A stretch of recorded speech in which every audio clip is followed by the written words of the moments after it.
All right, good evening and welcome. It is March 9th. It is the 6 p.m. regularly scheduled East Long Meadow School Committee meeting. Call the meeting to order, 6 o'clock. This meeting is being both audio and videotaped tonight, and I would ask that everybody please rise for the Pledge of Allegiance. I pledge allegiance to the flag of the United States of America and to the republic for which it stands, one nation, under God, indivisible, with liberty and justice for all. Okay, thank you. We'll start next with roll call, please, to my left. Sophia Iacobucci, Student Representative. Bill Fonseca. Rich Ficciero. Sarah Trulio. Gregory Thompson. Gordon Smith, Superintendent of Schools. Antonella Richilla. Pamela Blair, Assistant Superintendent for Business. Kathy Saletti, Recording Secretary. Okay, thank you all. And we have a minutes for approval this evening. I make a motion to approve the February 24th, 2020 regular session meeting minutes. Okay, motion has been made Second. and seconded. Discussion. I just want to congratulate Ms. Saletti, as always. Those minutes are fantastic. That was a long, deep meeting, and you did great, Ms. Saletti, as always. Yeah, very good. Kept everything in there. Thank you, Kathy. It was over 2 hours. Yep. Nice.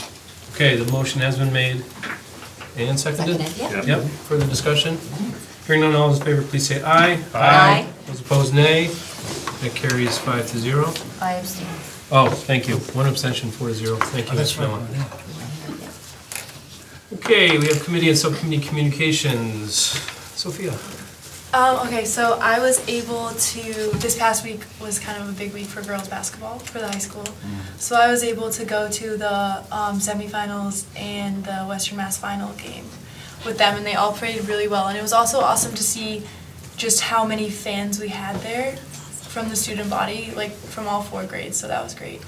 And then I wasn't able to go to the boys hockey Western Mass semifinals, but they made it, so that's pretty awesome. They played well. Yeah, and then I'm also kind of involved in something kind of totally different from athletics, but I was able to be part of the Equity Ambassador group, which is just kind of like a group of students, and we're planning a presentation for the Professional Development Day on March 18th, so that's coming up really soon. So, yeah, we were able to do a practice run-through on the AP US history class. So we were able to kind of do a practice run and just see what it would be like presenting it. And so yeah, we're just getting excited for that day.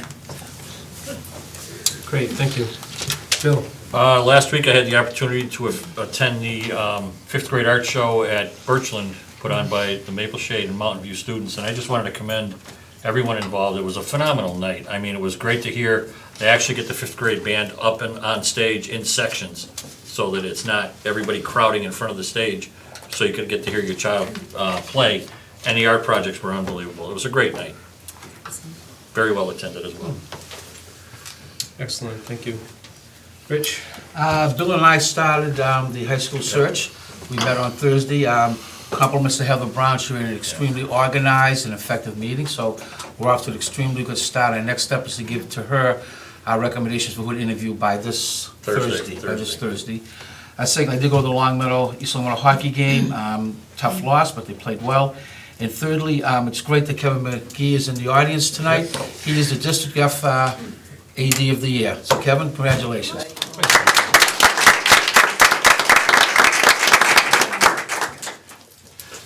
Okay, thank you, Rich. Sarah? We had an adjustment to the paraprofessional negotiation, so Pam and Gordon and myself are picking back up with that this week. So we're meeting with representatives from the paraprofessionals union on Thursday afternoon. So I'll keep you posted on that. Okay, That's it. thank you. Antonella? I also attended the girls' basketball games, the playoffs, and then the Western Mass finals. And I really thought just seeing the amount of school spirit that our students have, and everyone just represented themselves very well. That's true. All the games, yeah. Yeah, everyone did a really nice job. Nice, okay. Yeah, administration and athletic did a good job of, supervising and where necessary, quieting down certain students. I It was thought the kids did a unnecessary. great job. Students did a really great job. Kids were awesome. Yeah, I thought they really were. So, They were prepared to. We didn't need to. It's always good. Okay, excellent. The other one thing I just wanted to mention, I did receive a couple notes this weekend, and apparently the last meeting made a few comments about the Wednesday before Thanksgiving. I was just trying to make a point that, you know, there's not maybe as productive a day, that half day, as it is on the full day. I have utmost confidence in the staff and the teachers of the district, and I know they work hard every day. So I just wanted to acknowledge that. Okay. We're gonna go forward now. We have an opportunity for visitors to address the committee. If anybody would like to come forward today. Seeing none, we'll move right along. I make a motion to amend the agenda. I would like to move 7.1, 8th grade MIAA waiver for softball to 5.1. Motion has been made to modify the agenda. Second. Motion made and second discussion. Hearing none, all those in favor, please say aye. Aye. Those opposed, nay. That carries 5-0. We have Mr. McGee here. In your packets, you have to go to the end of the packet. It is at 7.1. There's a request to put in a waiver to the MIAA for softball for this year to allow 8th graders to possibly participate. Did we do this last year?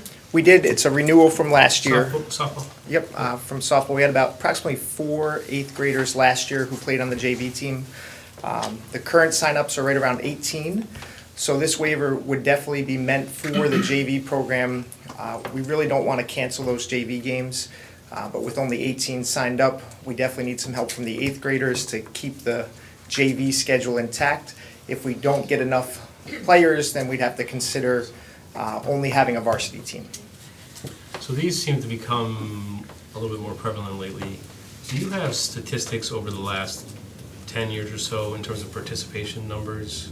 I have the statistics over the last 5 years. Okay. The reason why I ask is I don't know if we should review how many sports we offer. I don't know what your suggestion might be in that regard. I think it goes up and down. I anticipated the question, so I did bring the registrations currently for this spring, and the numbers go up and down in different sports. So right now, we already have 250 kids registered for spring sports, and that's a week away, so I anticipate anywhere from 30 to 40 late registrations coming in.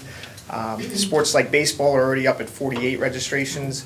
Girls lacrosse is all the way up to 37. Boys lacrosse is at 45. Those numbers have rarely been that high.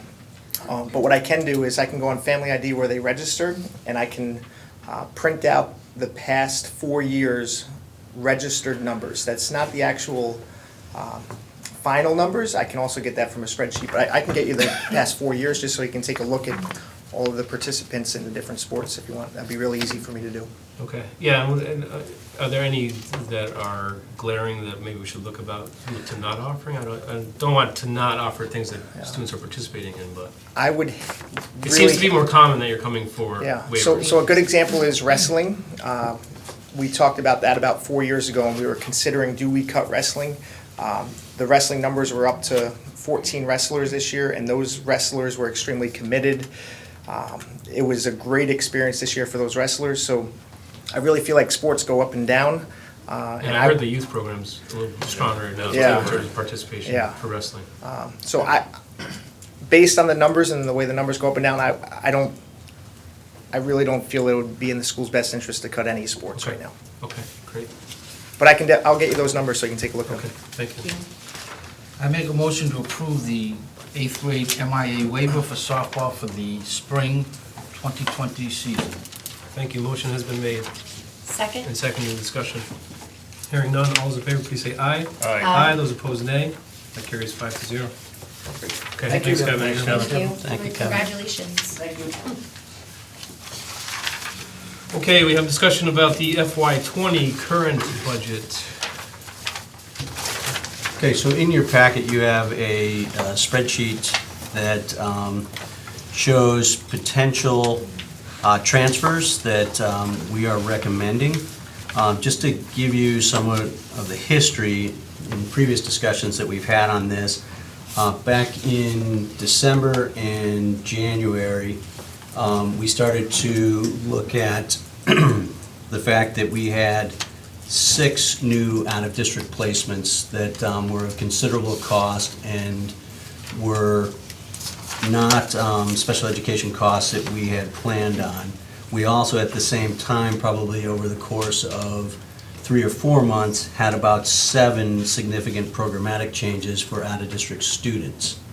All in all, that had us running at a deficit at that time of about $546,000. Since that time, with the incredible work that Mrs. Blair has done, and really all our administrators have done, in looking at all our different accounts, we've been able to work through, first, just on some of the budgeting strategy that we use in any given year, about $133,000, and that's looking at our out-of-district accounts. We utilize the operational budget, we utilize the IDEA grant, and we utilize the circuit breaker reserve. Looking at using all of that, we were still dealing with a deficit that was now somewhere under 400,000. And then we started to really look at what are areas where we might be able to transfer some significant amount of money, but not deplete or severely impact programming. And so the sheet in your packet outlines areas where we feel that we can make transfers, but also keep programming going. Most specifically, one of the areas that we've given money back already is in the social and emotional supports that we were running at all 5 schools. So that money's already been returned, but as you see, as you go down this spreadsheet, you see in that middle column where it says possible return of funds to budget lines, you see where, say, curriculum renewal, we're returning about $10,900. Social emotional, I already talked about, that was a return of about $40,000. All in all, as you go down, our recommendation is that we make a transfer of about $179,943. And that would bring our total deficit to around $241,000, I believe. So, Mr. Smith, I look at this page 2, right? The 2 figures in parentheses I add together, the 2 below that, without the parentheses, I add together and I subtract, and I come out to $240,848.39. Correct. That's what we're asking town council tomorrow night for So transfer. for free if cash. this recommendation is approved by the school committee, that would be then the request that we would make at town council for a fund transfer. 248.39. 240,000, yep, 848.39 cents. I could throw in the 39 cents, and then we could just make it even. That helps. And all the building administrators are feeling comfortable with the numbers right now? Building administrators are actually ecstatic, because when we first encountered this situation, we froze accounts. Right. And so I think there was great concern that not only was from the administrators, but then that travels through buildings. So we are returning, social emotional is the first thing to return, but we're also returning supply lines. But again, I'll compliment Mrs. Blair.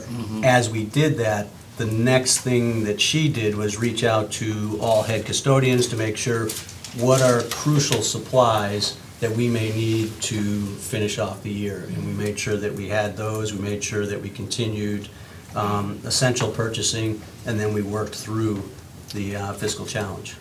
So my understanding is, Mr. Chair, through the chair, that we need to approve 179,943 in transfers. No, we'll have to do that through the finance subcommittee first, Yeah. and then we'll bring that back to the full committee. But I- but the request, You can do it either way. Generally, it goes to finance Yeah. subcommittee first.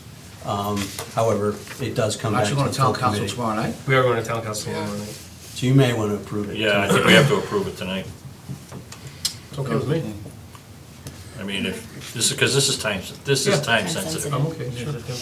So I'll make a motion to recommend the transfer of $179,943 to Out of district, to the Out of district to the placement. out of district commission. placements, yes. From the designated line items Designated line items, thank you. as presented. I'll second that. Motion has been made. Looking for a second. Second. Oh, you did second. Yeah, that's right. It's okay. It's all right. Any other discussion? Mary, we'll see you tomorrow for that. Just want to acknowledge Mary McNally, thank you for coming tonight, town manager. All in favor, please say aye. Aye. Those opposed, nay. That carries 5-0, thank you. Nice job. Thank you. Very Nice good. job, That was everybody. a lot of work, thank you for making it so hard. Okay, we have discussion now going forward on the FY21 budget. Okay, so in your informational packet, you have the spreadsheet that was there from the last meeting that breaks down circuit breaker funding over the last 10 years or so, maybe a little bit less, last 7 years. And then also what our level services budget would look like if we projected circuit breaker being reimbursed at 72%, and what it would look like if circuit breaker was reimbursed at 75%. Then as you go down that spreadsheet, you see the additional new requests totaling about $291,000. And then if all requests were funded, we're looking at about a 4.85% increase. If you just look at level services, you're looking at about a 3.91% increase. I think in the last discussion, last meeting, Mr. Pacero had brought up a point of possibly looking to prioritize the preschool teacher, the math interventionist that would be shared between Maple Shade and Mountain View, and curriculum renewal line item. Yeah, that figure comes to 161,366, so there'd be a gain of, from that 291 figure, a gain of 129,910. I know I said that really fast. I didn't mean to. It's 121 less? 129,910 less, thank you, yes. Yep. So what my motion would say, the preschool teacher at Meadowbrook, the math interventionist at Mountain View, and the curriculum renewal of $50,000, that we approve those three. They all are priority one, and they all seem to very much support what we're doing as a school committee. So we would take that amount they're asking for and reduce it considerably. The math interventionist, the curriculum renewal, those have been topics of discussion the Right. last few years. Right. I think Ms. Centinel's asked for that for at least 3 years in a row. Right, Yeah. right. What about the others, the Um, second priorities? The preschool teacher is a newer one, but we are seeing enrollment increasing not only in our preschool, we're also seeing enrollment increase last year in kindergarten, and the largest grade at Meadowbrook right now is our second grade. And we've taken into account the tuition for That's students within that. Right, that's why it's Within the $50,000. preschool. Yeah. Yep. Right, right. And I know we briefly touched on the paraprofessional, typically we have a paraprofessional every preschool. Preschool, we have 5 that are assigned Okay. to preschool. You can add depending on needs, but generally there are 5. But we don't necessarily need one if we add a new preschool. I think you would then look at how you're assigning the adults. You'd have 3 different classrooms, so yeah, but we would work within the paraprofessionals that we have. Okay. Any other discussion? So we're leaving 2 of the priorities from the schools off. Right, 2 second choices, with their priorities. Yeah. Would you like me to make a motion? Yeah, we understand, we good with that, is that? Yes. Okay, make a motion, along with level services, to request in our budget the addition of a preschool teacher at Meadowbrook at $50,686, at Mountain View, a math interventionist at $65,680, and the curriculum renewal to raise that by $50,000, which brings our new request total to $161,366. Okay. Motion has been made Second. and seconded. Further discussion? Maybe Mrs. McGuire wants to prove that with us too, while she's right here. I'm kidding. Let's get try that. Yeah. All those in favor then, please say aye. Aye. Aye, those opposed, nay. That carries 5-0. Are we going to bring something along these lines tomorrow? No. No, tomorrow is Tomorrow. strictly the request for the fund transfer, and then I believe we will be scheduling meetings probably prior to the next time we go in front of town council with the town manager and maybe the finance subcommittee. Is that correct? Yes, And we have the forms they to, haven't been formed yet, that's. Oh, the finance the subcommittee? members haven't accepted yet, but I'm sure that'll happen in the next couple of weeks, if not sooner. is there a deadline for submission for the budget that you wanted, or? Yes, April 1st. Okay. So Perfect. we'll start getting numbers to Mary starting tomorrow. In the format that she wants. And just to let you know, the numbers as they, after the 161,366 is 1,381,436, which is a 4.4% increase. Yes, just to let you know. What was it for that? What was that again? 1,381,436. Yeah. 4.4% increase. It's okay.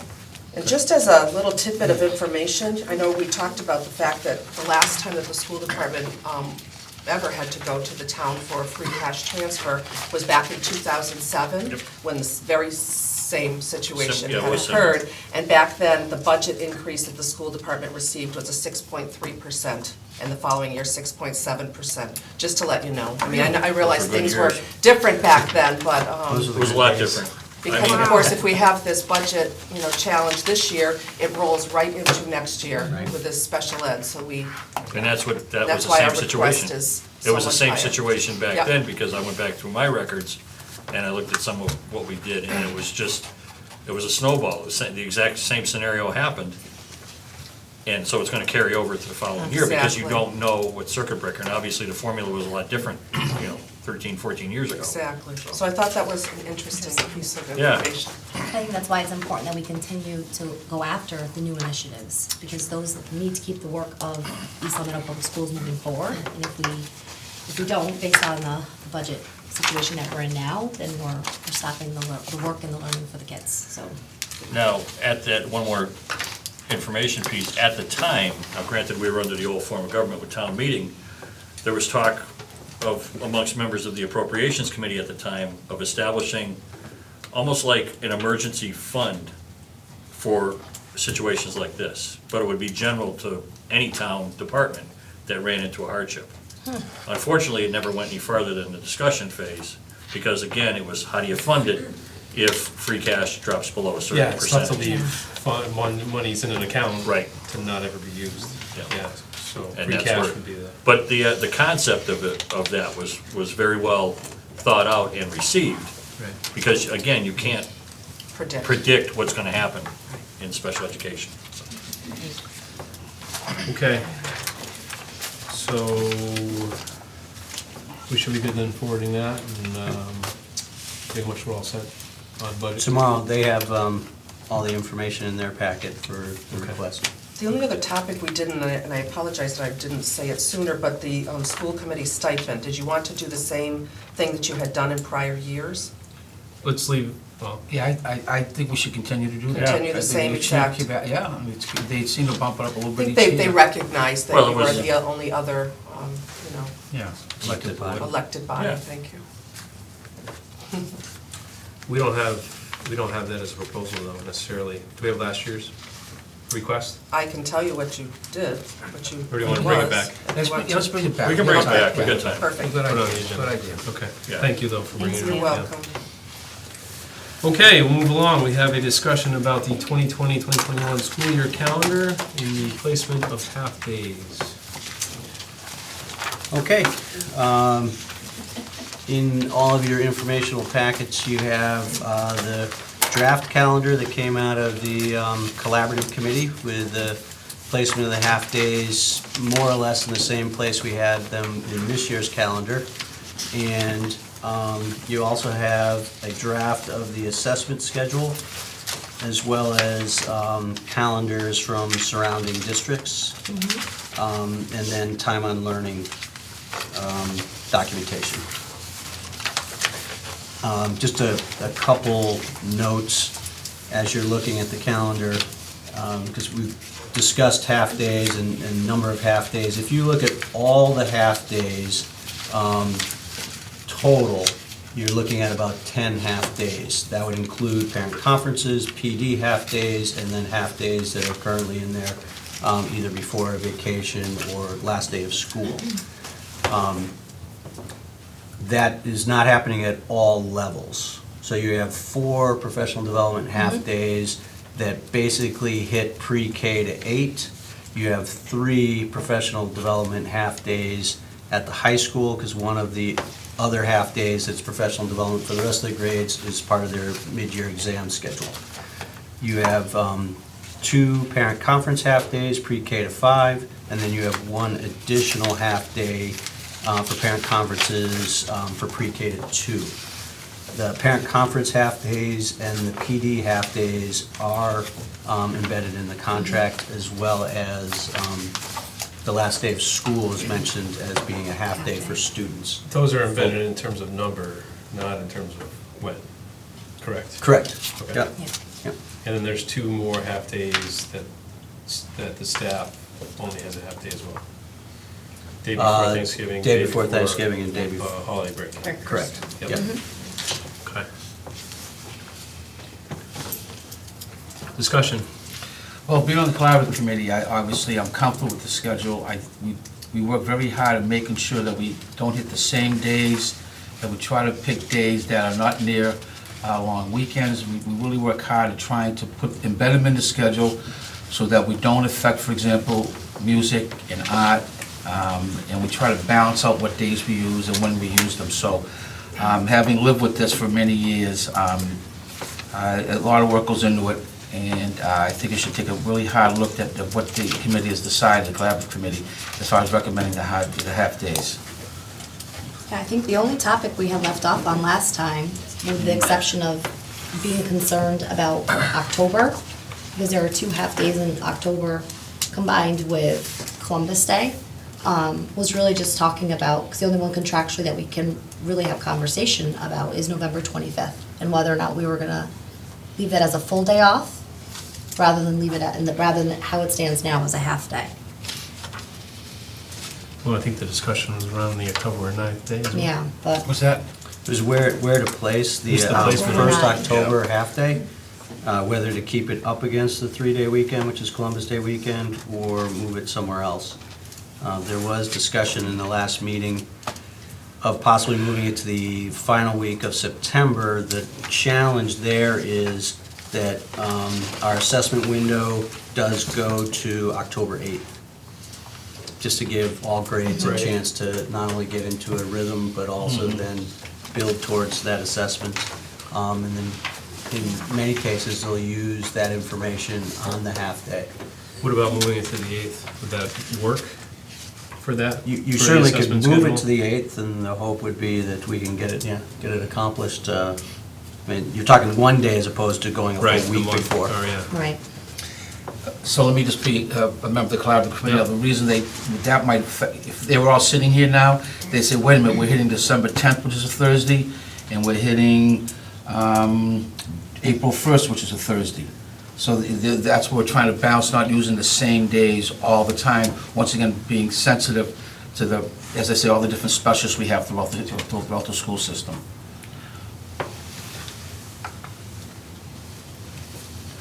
So how many were on a Thursday, 2? Yeah, the 10th, if I'm correct. Yeah, December 10th. 10th. First. And the 1st. And right now, there's 2 on Fridays, the 9th and the 22nd. As I said, we try to balance all the days. Are there any on Wednesdays? I thought we had a The parent 23rd is a conference was on a Wednesday. Wednesday. December 23rd is a Wednesday. And the November 25th, obviously, is a Wednesday again. Right?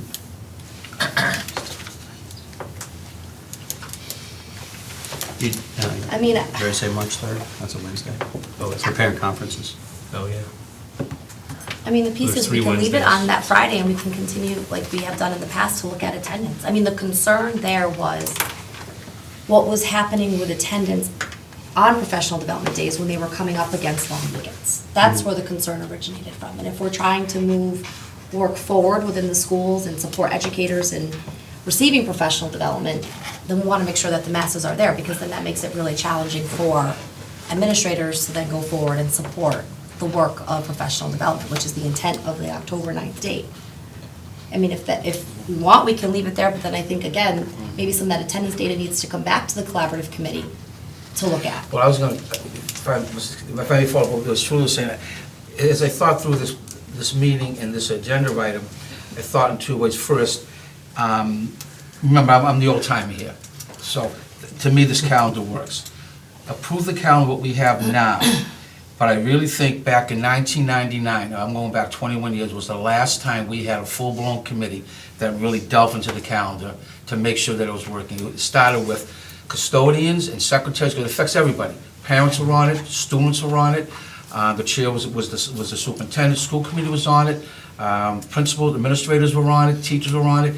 You may want to have a full-blown committee, really delve into this, to really look at, is this schedule actually working? Because we've had a lot of questions about it. So my recommendation would be accept what we have now, but maybe develop a committee to really look hard at this schedule. Does it work for all constituents? Just a thought. Not trying to give you more work, Mrs. Smith.